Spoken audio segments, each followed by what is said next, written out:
coming here during your lunch times. So today I will talk about some ongoing research that we're doing on modeling multivariate accelerated degradation data. This is a work with my advisor, Dr. El Paul and Dr. Haitao Liao, both from University of Arkansas. So this will be just a high-level overview of the motivation for this work, our modeling approach, and parameter estimation procedures, and some numerical results for a case study. So the motivation is basically that the last couple of decades, large amount of data have been made available thanks to advancing sensors technology. And typically these measurements or data come in a form of time series. And usually it's very high dimensional, and there's open questions about how to analyze such data. And you can analyze this data for things like doing maintenance to complex systems. In this case, for example, on a brake wheel, you could do, for that specific case, is doing maintenance of something like the brakes, different brakes that basically deteriorate at different rates. And the question would be how and when to do the maintenance. Another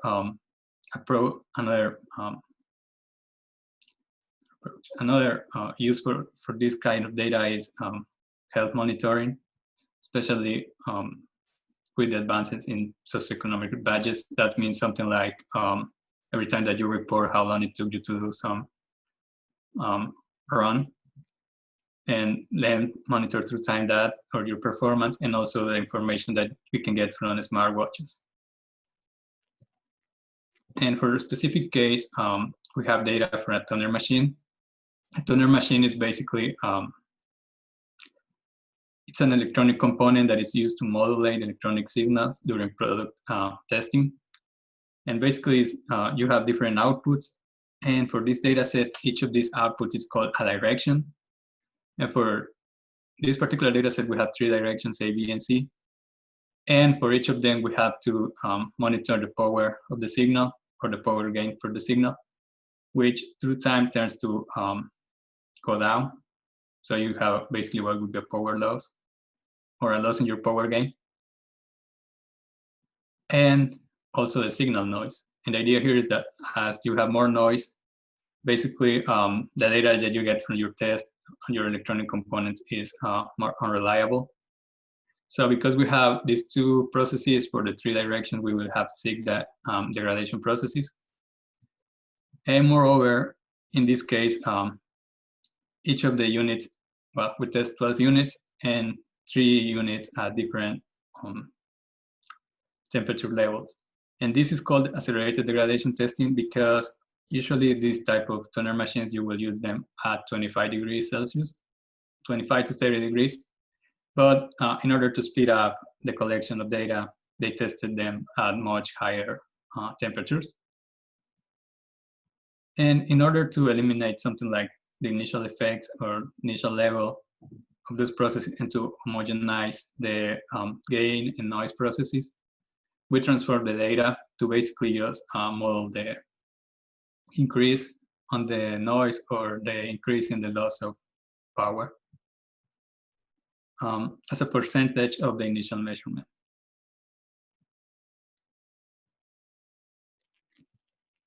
So our modeling approach for basically any high dimensional time series sort of data when you have deterioration of the performance of the system. It's based on basically having your signal here at any time for different units. That it's modeled through 3 parts. The first part is the mean function. The mean is a function of time, and also your what we call test covariates. In this case, would be the temperature. And tau and theta are parameters for this mean function. And there's also a scaling factor here that models basically the unit-to-unit variability. That's why we have here basically the same mean function at 3 different scales. And for this one, we use a multivariate normal distribution to model that. And this is called usually random effects in the relative literature. Now, the next term is something that is a stochastic term that is basically just random changes in the degradation measurement, which usually those are more related to environmental conditions that cannot be measured, rather than unit-specific effects. So we have a different path for different units. And then when you add them together, this is the type of signals that you will usually have. And because we're measuring this signal, usually you also have measurement error, which in here, it will be just white noise. That just means that it's multivariate, normally distributed, with independent errors across the different degradation signals. So that's why we will have this type of very noisy signals. So in order to estimate the parameters of this model, basically we will need to solve, maximize this log likelihood function. Now the problem with this log likelihood function is twofold. The first one is that you basically have to add together these covariance matrices. This one is for the stochastic part of the process, and this is for the measurement error. And usually doing that will require to do some form of numerical search through the covariance function, to the covariance structure. And that's typically very highly computationally inefficient, especially when you have more than 2 or 3 processes. So solving this problem directly is usually not, cannot be done in a reasonable time. So an alternative for doing that is using expectation maximization algorithm. Basically, in the expectation maximization, what you have is that your log likelihood function, if you knew what is your mean degradation for that particular unit and what are your measurement errors, well, the change in measurement errors, then you have this log likelihood function that is much easier to maximize. So in the expected maximization algorithm, what you do is that you actually maximize an expected value of this log likelihood function for given that you know these 2 parameters, well, not these 2 parameters or observations. And in order to get that expected value, you create a posterior distribution on these 2 observations, where that posterior basically depends on your current guess of what your other model parameters are. And you do this iteratively until the parameters converge or your log likelihood converges, whatever happens first. Now, the problem with doing that is that usually, even if you do it like that, is that it will take a very large number of iterations for the EM to converge. So that's why in the computer science literature, you can find something called the parameterized EM, where basically what they do is that they calculate your EM estimates of the algorithm and then calculate the difference from the previous iteration of those estimates. And this is basically your direction. And then you just do a linear search from your initial point in this new direction in order to maximize your log likelihood function.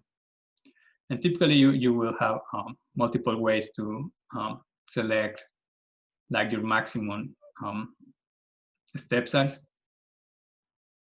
Now, because we are doing this for degradation processes, and degradation processes you usually will have, for each unit, you will have hundreds or even thousands of observations of the degradation path, across the degradation path.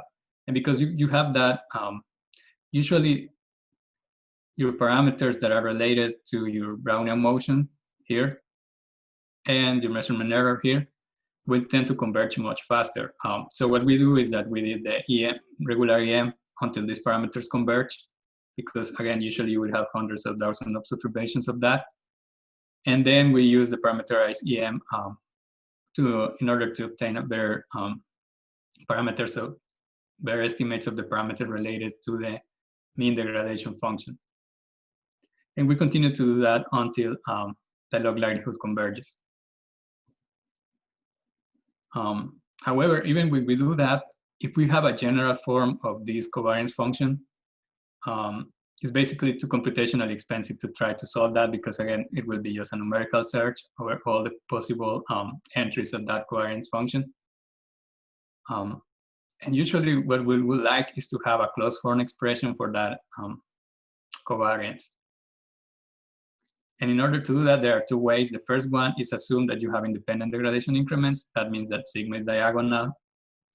And if it is diagonal, then this will be the equation to get the MLE, well, the maximum likelihood after you maximize the expected log likelihood function of the data.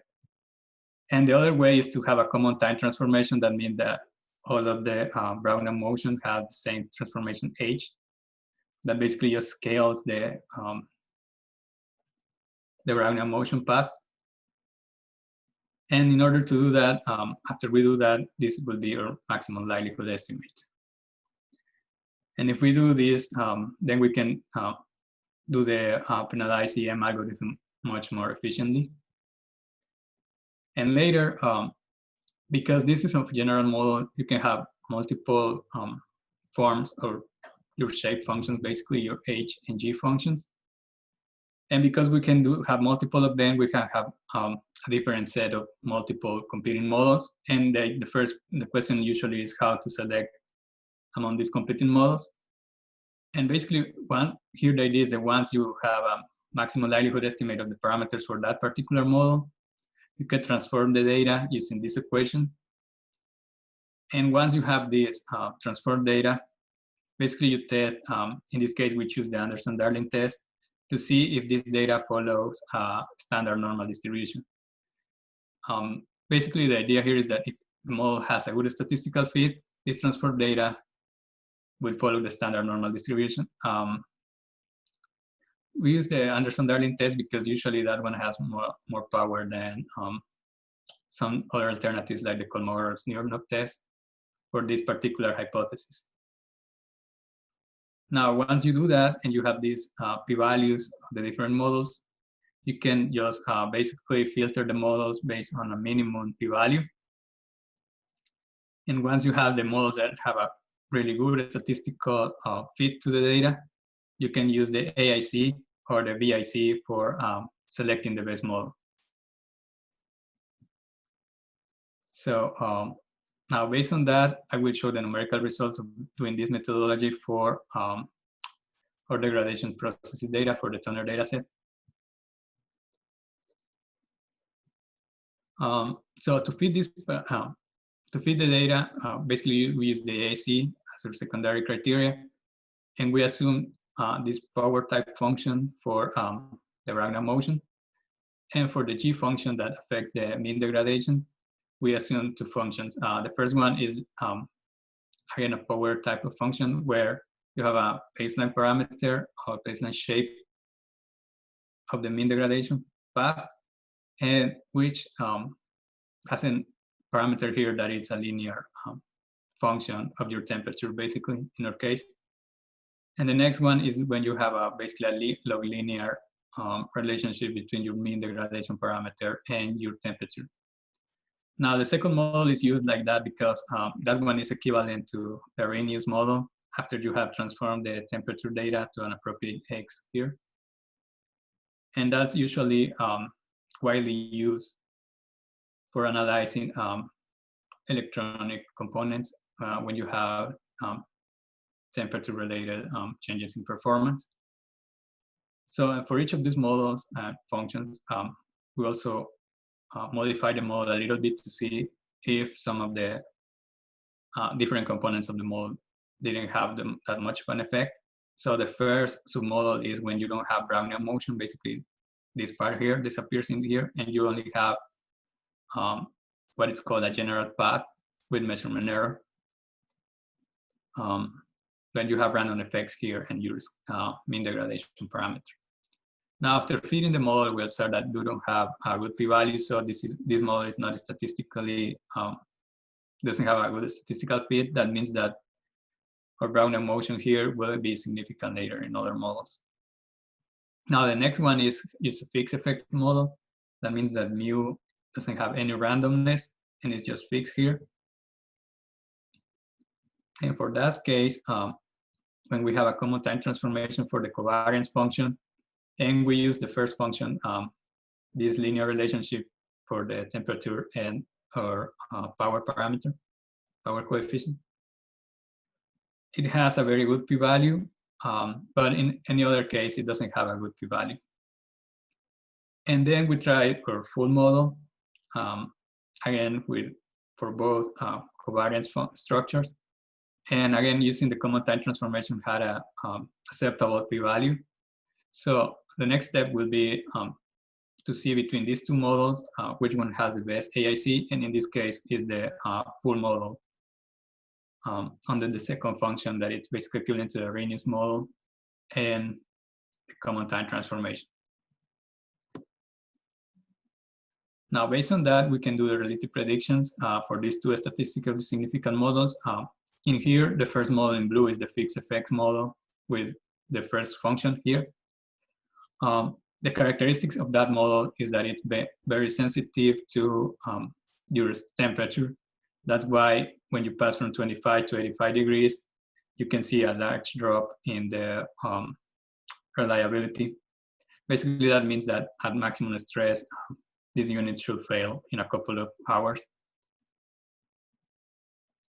The next model, and then we also plot the reliability or predicted reliability for the full model under the second function, or basically the Arrhenius model, temperature model. And with that one, the stress is not so significant, but even at the use condition, you have a much lower reliability that compared to the fixed effects model. But that has to do with one of the degradation processes being more dominating all of the other degradation processes, in terms that one of the degradation processes usually is more likely to fail than the others. So basically, this research will propose a multivariate Wiener process for modeling multivariate degradation processes, and develop an algorithm for efficient parameter estimation, also a two-step procedure for model selection. And we just show a little bit of the effectiveness of that in handling complex data for engineering applications. Another application, as I said at the beginning, is like healthcare and complex manufacturing processes, especially for maintenance. So thank you. I would be happy to answer any questions.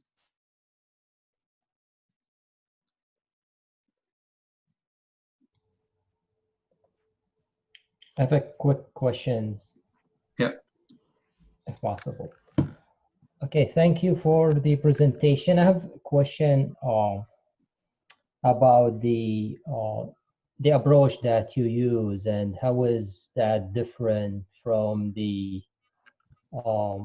time series regression algorithm? If you could clarify that.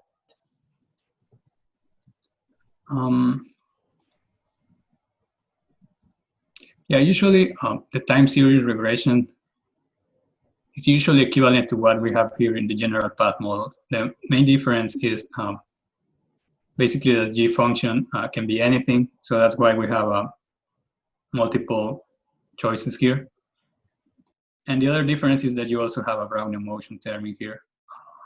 So general time series is usually just this first model that is more commonly known as and in the relative literature at least, as the general path models.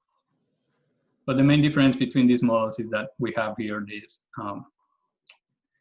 stochastic term, basically.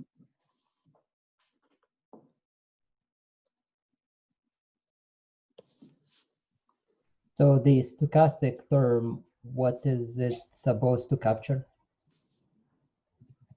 We go here. Basically, this stochastic term is any change of the increments of the any change in the degradation path that cannot be explained by the mean function. Usually, that would be something like environmental conditions.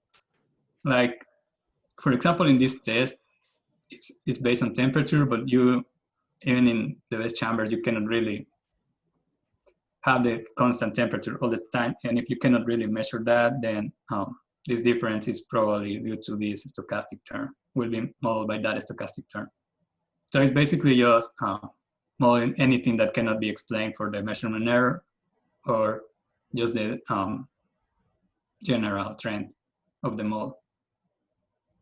So in this case, do you mean, I'm trying to understand this, so do you mean here, if we could come up with a regression model for each one of those lines, so you mean that this model would be able to model these three lines in just one instead of having three different models for each one of those? Yeah, basically that's what it does, because what we actually observe is this type of line, where you don't really have like well, you have a trend, overall trend, but you also have like this parts in here where it's like higher all the time, but that it's due to like the stochastic pairing here. So it's basically just dividing this final, it's basically just dividing this signal that is very noisy in these three terms. Mm-hmm.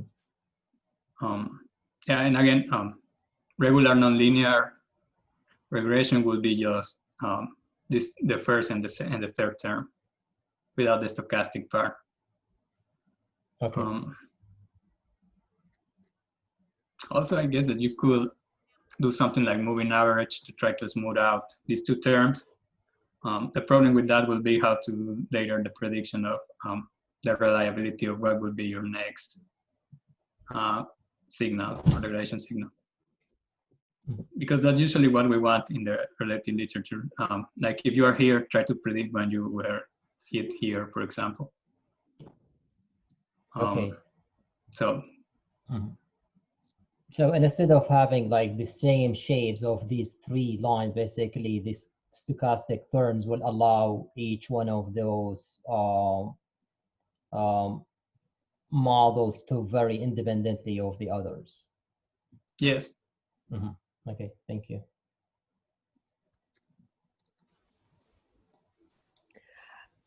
Can you please talk about where these methods is working well and what are the limitations? Your talk is really interesting, and I would like to know how you can extend this and what type of data could be well suited for such method. Well, the type of data usually is, the first type of data would be if it is continuous data. So that one will be well suited. If you have more like discrete data, you're monitoring discrete data, then you need another model. But this one is for continuous data. And even if you have something like discrete covariates, you can always model them here in the mean functions.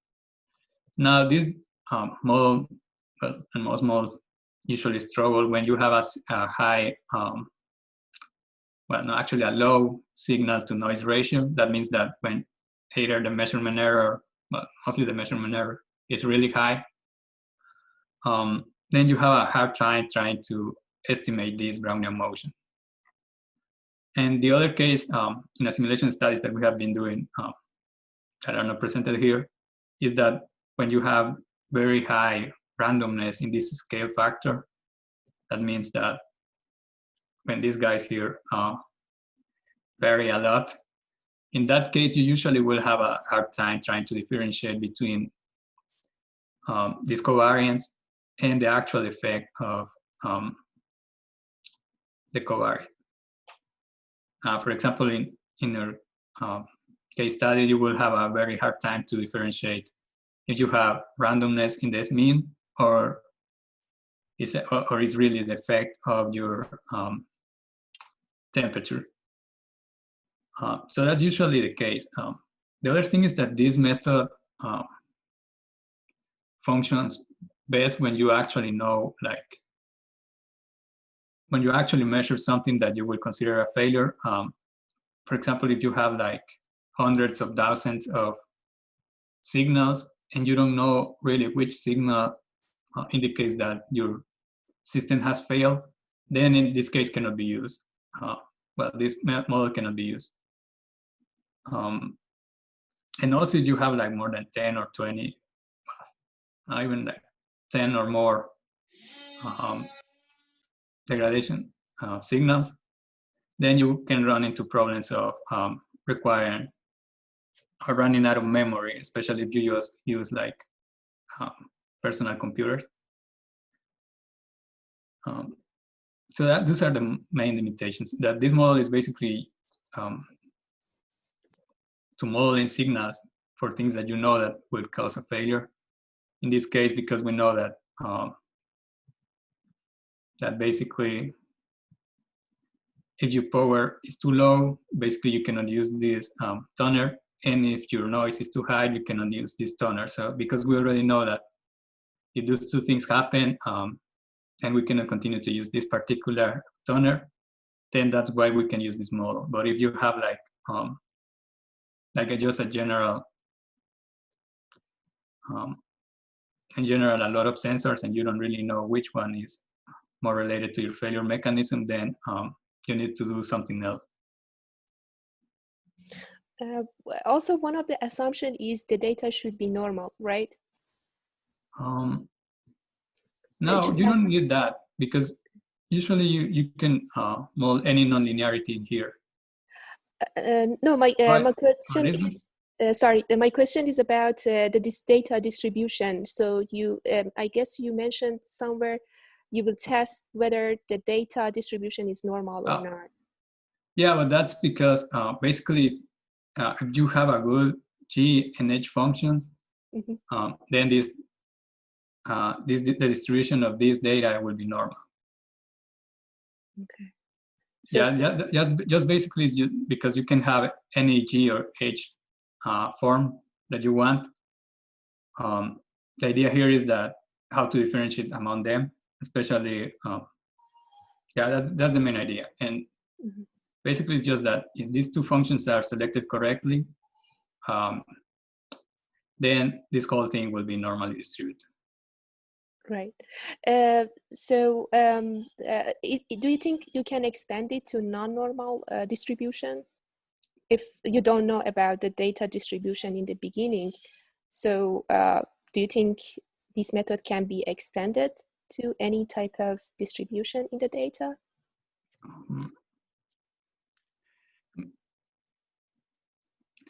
The only way to do that would be if you change the stochastic term to a more general model.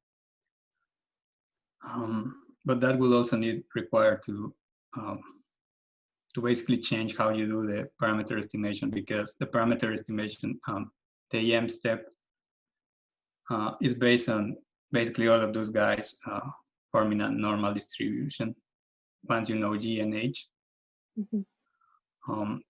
So if this, like for example, if this one is not a Brownian motion, you have to change the way that you do the parameter estimation. And that's the only way that I can see that, like this path, or like the increments of this path not being normally distributed. Because it's normally distributed, because this error is normally distributed, and this Brownian motion, basically the increments of that is normally distributed too. But if you have different combinations, then you have, it's a very different model, really. Okay, I see. Thank you. Also, I have another question about sigma, I mean the covariance matrix. When the size of data increases, how do you come up with the calculating this sigma matrix? That's why, like in general, it's really too hard. That's why we did these two assumptions that we can have for alternative ways of sigma. Either that sigma is independent, just diagonal, and that way we can calculate sigma from the data, or H is the same for all of the processes, and that way again we can calculate sigma from the data. But if that is not the case, then it's really hard to estimate the parameters of the model. Okay. What is the largest size of the data that you use for your experiments? Right now is the standard data set with 6 degradation increments. Okay. But the true problem usually comes out because calculating this covariance matrix in here it depends not only on the size of like the number of degradation paths, because it also depends on how many measurements you have. So this covariance matrix in here for the posterior distribution usually is, I think is the number of measurements times the number of degradation processes in each dimension. So it's a square matrix with that dimensionality. Thank you. No, it's more, actually. So yeah, usually that's the one that when you have to do a lot of memory management. Great, thanks.